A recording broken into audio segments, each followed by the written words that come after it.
নমস্কার বন্ধুরা, আমি সুশোভন। আপনারা দেখছেন আপনাদের প্রিয় চ্যানেল অদ্ভুত অথচ বাস্তব। 3488 কিলোমিটার দীর্ঘ লাইন অফ অ্যাকচুয়াল কন্ট্রোল বা এলএসিতে যখন দুই দেশের সেনা মুখোমুখি দাঁড়িয়ে থাকে, ঠিক তখনই পর্দার আড়ালে গড়া হয় বিশ্ব রাজনীতির সবথেকে বড় কৌশল। ভারতের national security adviser Ajit Doval হঠাৎ বেজিং সফরে পৌঁছালেন আর চীনের শীর্ষ নেতৃত্বের সাথে অত্যন্ত গোপনীয় মিটিং সম্পন্ন করে ফেললেন। সংবাদ মাধ্যম আপনাকে বলছে এই বৈঠকের মূল উদ্দেশ্য নাকি শুধুই সীমান্ত বিরোধ মিটিয়ে ফেলা। কিন্তু সত্যিই কি তাই? বিশ্ব রাজনীতির দাবার বোর্ডে ভারত কি শুধুই সীমান্ত রক্ষার কথা ভাবছে, নাকি ভারতের প্রাইম মিনিস্টার নরেন্দ্র মোদী এমন এক মাস্টার স্ট্রোক দিয়েছেন যা ওয়াশিংটন থেকে বেজিং সবাইকে স্তব্ধ করে দিয়েছে? চীনের প্রেসিডেন্ট শি জিনপিং কি তবে খুব শীঘ্রই ভারতে পা রাখতে চলেছেন? যদি শি জিনপিং ভারতে আসেন, তবে আমেরিকার প্রেসিডেন্ট ডোনাল্ড ট্রাম্পের বৈশ্বিক শুল্ক নীতির কী হবে? বিশ্ব অর্থনীতিতে ইউএস ডলারের একচ্ছত্র আধিপত্য কি এবার শেষ হতে চলেছে? ভারত কি বিশ্বের শক্তির বাজার এবং জিওপলিটিক্সের মোড় সম্পূর্ণ ঘুরিয়ে দিতে চলেছে? আজকের ভিডিওতে আমরা এই সমস্ত প্রশ্নের আসল এবং নিটোল সত্য বিশ্লেষণ করব। বন্ধুরা, সম্প্রতি ভারতে আয়োজিত হতে চলেছে 12 ও 13 সেপ্টেম্বরের ঐতিহাসিক ব্রিক্স সামিট। কিন্তু তার ঠিক আগেই ভারতের national security adviser Ajit Doval চীনে যান এবং দেশটির সর্বোচ্চ নেতৃত্বের সাথে উচ্চ পর্যায়ের বৈঠক শেষ করেন।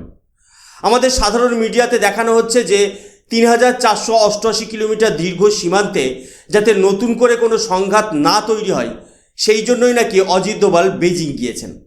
কিন্তু আন্তর্জাতিক কূটনীতি এবং জিওপলিটিক্স এত সহজ সরল নয়। সীমান্ত আলোচনা ভারতের জন্য নিশ্চিতভাবেই একটি গুরুত্বপূর্ণ দিক, কিন্তু অজিত দোভালের বেজিং সফরের আসল এজেন্ডা লুকিয়ে রয়েছে অন্য জায়গায়। অনেকে প্রশ্ন তুলতে পারেন, আন্তর্জাতিক বৈদেশিক সম্পর্ক বা ফরেন পলিসি সামলানোর দায়িত্ব তো এক্সটার্নাল মিনিস্টার এস জয়শঙ্করের হাতে। তাহলে national security adviser Ajit Doval কেন চীনের মাটিতে গিয়ে এত বড় কূটনৈতিক আলোচনা চালাচ্ছেন? এর উত্তর হলো, আজকের দিনে ভারতের ফরেন পলিসি এবং ন্যাশনাল সিকিউরিটি দুটি আলাদা বিষয় নয়, দুটি সমান্তরাল লাইনে বা প্যারালাল ট্র্যাকে চলছে।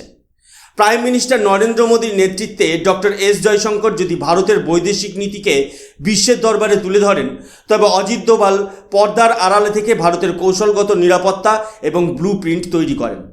চীনা প্রেসিডেন্ট শি জিনপিং সম্প্রতি সময়ে দেশের বাইরে খুব একটা সফর করেন না।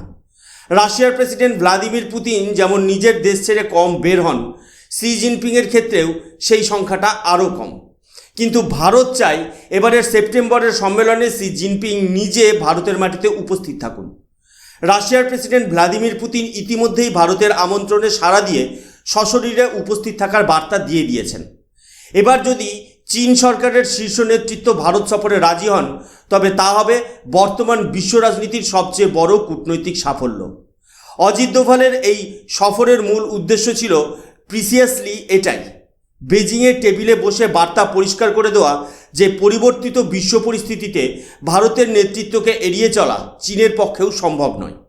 এখন প্রশ্ন উঠছে, কেন চীনা নেতৃত্বকে ভারতের মাটিতে আনা এত জরুরি এবং এর পেছনের আসল আর্থিক কৌশলটাই বা কী? এর উত্তর বুঝতে গেলে আমাদের আমেরিকার বর্তমান নীতি এবং ইউএস ডলারের দাদাগিরি বা হেজিমনি ভালো করে বুঝতে হবে। দীর্ঘদিন ধরে আমেরিকা বিশ্ব অর্থনীতিকে নিজের হাতের পুতুল বানিয়ে রেখেছে। আমেরিকা আন্তর্জাতিক বাণিজ্যে ডলারকে অস্ত্র হিসেবে ব্যবহার করে আসছে। কোনো দেশ যদি আমেরিকার কথা না শোনে বা আমেরিকার তৈরি করা নিয়ম ভাঙতে চায়, সাথে সাথে সেই দেশের ওপর অর্থনৈতিক নিষেধাজ্ঞা বা ইকোনমিক স্যাংশন চাপিয়ে দেওয়া হয়। তাদের সম্পদ আন্তর্জাতিক ব্যাংকিং ব্যবস্থা সুইফট থেকে বিচ্ছিন্ন করে দেওয়া হয়। আজ ভারতের কাছে ভাস্ট ফরেক্স রিজার্ভ বা বৈদেশিক মুদ্রার সঞ্চয় রয়েছে, যা প্রায় 700 বিলিয়ন ডলারেরও বেশি। কিন্তু বিশ্ব বাণিজ্যে যদি কেবল ডলারের উপরই নির্ভর করতে হয়, তবে ভারতের মতো ক্রমবর্ধমান অর্থনীতির স্বাধীন সিদ্ধান্ত নেওয়ার ক্ষমতা বারবার বাধাপ্রাপ্ত হতে পারে। ঠিক এই জায়গাতেই ভারত একটি বৈপ্লবিক পরিবর্তন আনতে চলেছে। ভারতের ফরেন পলিসি আজ অত্যন্ত প্র্যাগম্যাটিক বা বাস্তবমুখী। ভারত ব্রিক্স এর মঞ্চকে ব্যবহার করে বিশ্ব বাণিজ্যে ডলারাইজেশন বা ডলারের উপর নির্ভরতা কমানোর কাজ শুরু করে দিয়েছে। ভারত বিশ্বমঞ্চে পরিষ্কার প্রস্তাব রেখেছে, আমাদের নিজেদের তৈরি digital payment network unified payment interface বা ইউপিআই আজ গোটা বিশ্বের জন্য এক অনন্য উদাহরণ। ভারত, চীন, রাশিয়া, ব্রাজিল এবং দক্ষিণ আফ্রিকার মতো উদীয়মান অর্থনৈতিক শক্তিগুলো যদি নিজেদের দেশের মুদ্রায় এবং নিজস্ব প্রযুক্তিগত মাধ্যম যেমন ইউপিআইয়ের সাহায্যে আন্তর্জাতিক বাণিজ্য শুরু করে, তবে আমেরিকাকে এই মধ্যস্থতাকারী হিসেবে প্রয়োজন হবে না। চীন নিজেকে বিশ্ব অর্থনীতির শীর্ষ তালিকায় আমেরিকার ঠিক পেছনে নিয়ে গিয়ে দাঁড় করিয়েছে। ভারতের নিজস্ব সফটওয়্যার, সার্ভিস সেক্টর, ম্যানুফ্যাকচারিং এবং বিশাল গ্লোবাল মার্কেট রয়েছে। রাশিয়ার রয়েছে অপরিসীম অয়েল অ্যান্ড গ্যাস রিজার্ভ এবং অত্যন্ত শক্তিশালী মিলিটারি ইন্ডাস্ট্রিয়াল কমপ্লেক্স। ব্রিক্সের এই শক্তিগুলো যদি এক জায়গায় এসে মার্কিন ডলারের পরিবর্তে বিকল্প পেমেন্ট মেকানিজম বা স্থানীয় মুদ্রা ব্যবহার শুরু করে, তবে আন্তর্জাতিক আর্থিক ব্যবস্থার পুরো নিয়ন্ত্রণ ওয়াশিংটনের হাত থেকে বেরিয়ে আসবে। আমেরিকার সাবেক ও বর্তমান প্রশাসনিক কৌশলবিদরা বোঝেন যে ভারতের এই পেমেন্ট মডেল যদি কার্যকর হয়ে যায়, তবে মার্কিন ব্যাংকিং সিস্টেমের একচ্ছত্র রাজত্ব চিরতরে হারিয়ে যাবে। আর অজিত দোভাল বেজিংয়ের বৈঠকে এই বিষয়টিকেই ব্রিক্সের মূল লক্ষ্য হিসেবে তুলে ধরেছেন। আজকের বিশ্ব রাজনীতিতে আমেরিকার ভূমিকা ঠিক কী রকম যদি গভীরভাবে পর্যবেক্ষণ করেন, তবে দেখতে পাবেন American power is one of the wane, অর্থাৎ মার্কিন ক্ষমতার সূর্য এখন অস্তমিত হওয়ার দিকে। গত এক দশকে মার্কিন প্রভাব বিশ্বজুড়ে যেভাবে কমেছে, আমেরিকার সাবেক প্রেসিডেন্ট ডোনাল্ড ট্রাম্পের একতরফা সিদ্ধান্ত ও আন্তর্জাতিক শুল্ক নীতি বা ট্যারিফ ওয়ার সেই পতনকে আরও দ্রুত করে দিয়েছে। ডোনাল্ড ট্রাম্প বরাবরই বলে এসেছেন আমেরিকা ফার্স্ট, কিন্তু সেই নীতি বাস্তবায়ন করতে গিয়ে আমেরিকা তার নিজের বন্ধু দেশগুলোকেও রেহাই দেয়নি। আপনি কানাডার উদাহরণ দেখতে পারেন।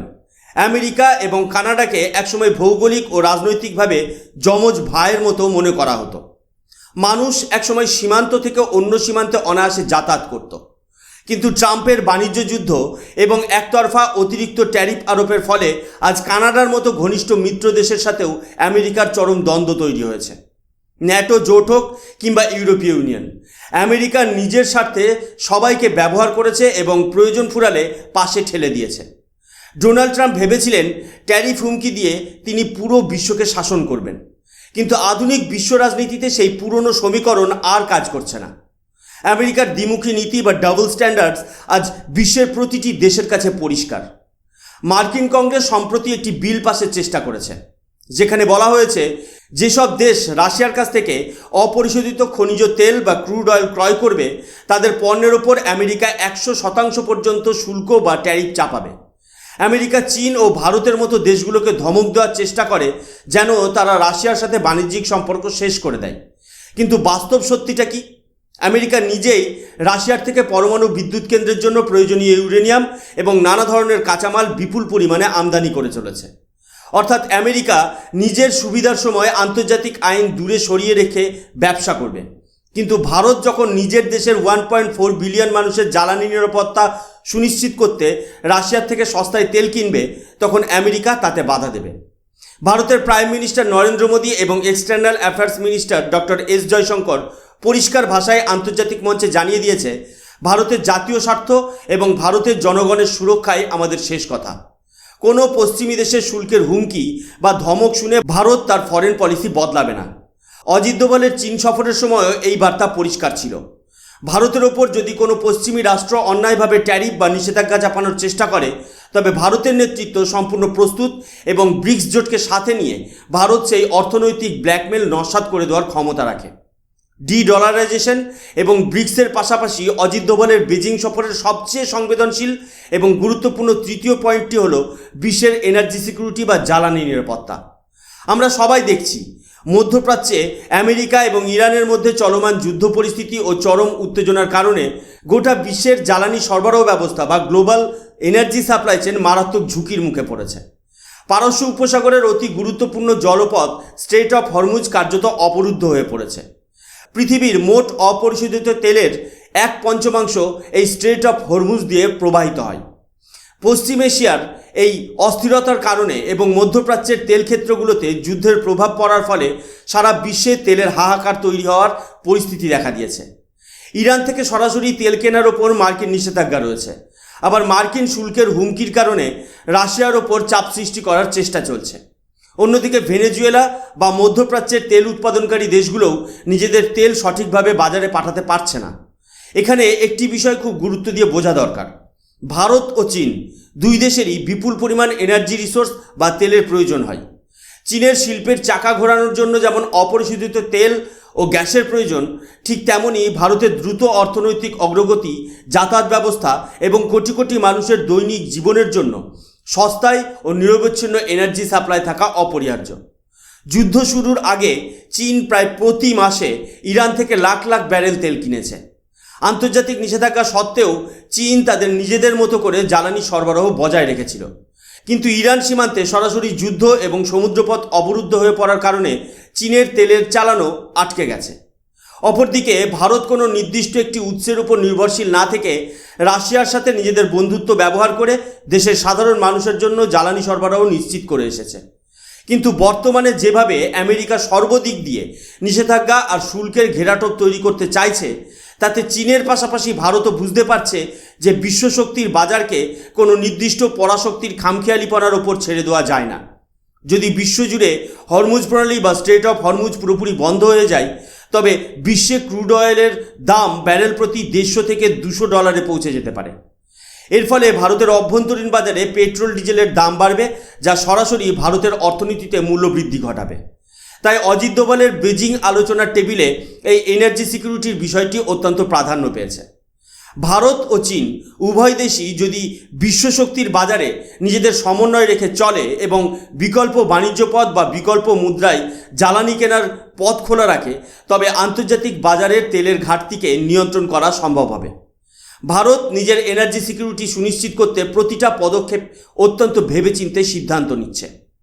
সুতরাং বন্ধুরা, সমস্ত কিছু বিশ্লেষণ করলে এটা জলের মতো পরিষ্কার হয়ে যাচ্ছে যে অজিত দোভালের চীন সফর শুধুই সীমান্ত বিরোধ বা 3488 কিলোমিটারের লাইন অফ অ্যাকচুয়াল কন্ট্রোলের মধ্যে সীমাবদ্ধ ছিল না।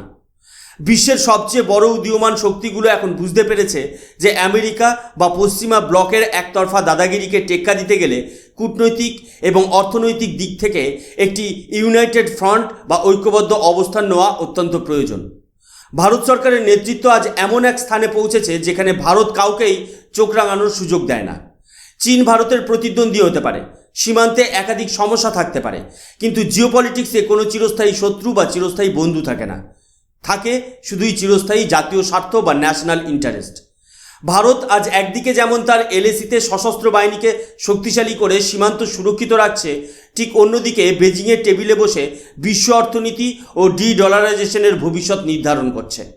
দিল্লি ও বেজিং যদি সেপ্টেম্বরের ব্রিক্স সম্মেলনে একসঙ্গে একটি অর্থনৈতিক প্ল্যাটফর্মে এসে দাঁড়ায়, তবে তা ওয়াশিংটনের জন্য সবচেয়ে বড় আন্তর্জাতিক ধাক্কা হতে চলেছে।